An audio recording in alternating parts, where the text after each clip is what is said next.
Welcome back. You're still tuned into Power Breakfast on CNBC-TV18. Well, the government has released the All India Household Consumption Expenditure Survey after a gap of 11 years. The survey was done between August 2022 and July 2023 and covered 2.6 lakh households all over India and is the key base on which CPI or Consumer Inflation Table is constructed. Latha is here with the key takeaways of the latest survey. Latha? Well, one of the first things that comes out is you have to compare 11 years. Let us look at the 1999-2000 data, 2011-12 data, and the 22-23 data.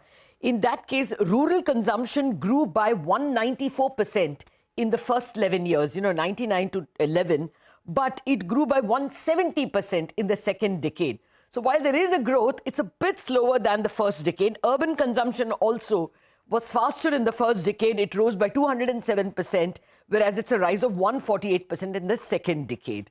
Now, the positive is that rural consumption is up 40. If you take only the constant prices adjusted for inflation, then rural consumption rose by 40.4% in constant prices, while urban consumption rose by only 33.5%. This is adjusted to inflation.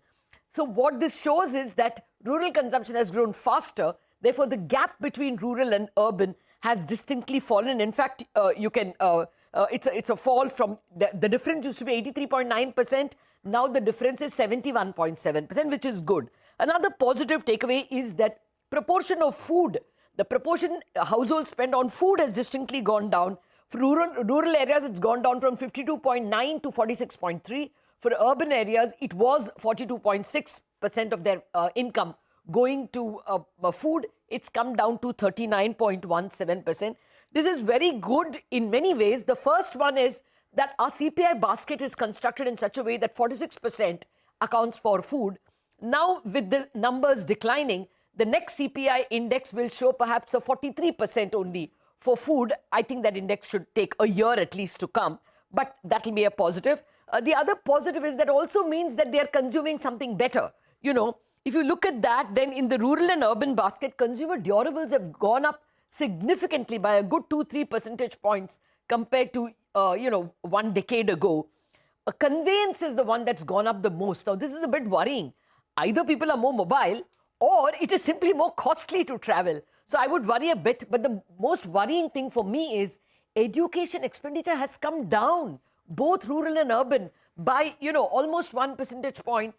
One hopes it's because free education is available and that's why it's fallen. Or is it because there is less to go around for education? I would worry about that. There are many other takeaways, but I'm just presenting a few important ones. Those are some interesting takeaways. Thank you, Latha, for bringing us up to speed with what the outcome of this survey is. We'll, of course, keep getting you more updates on this one.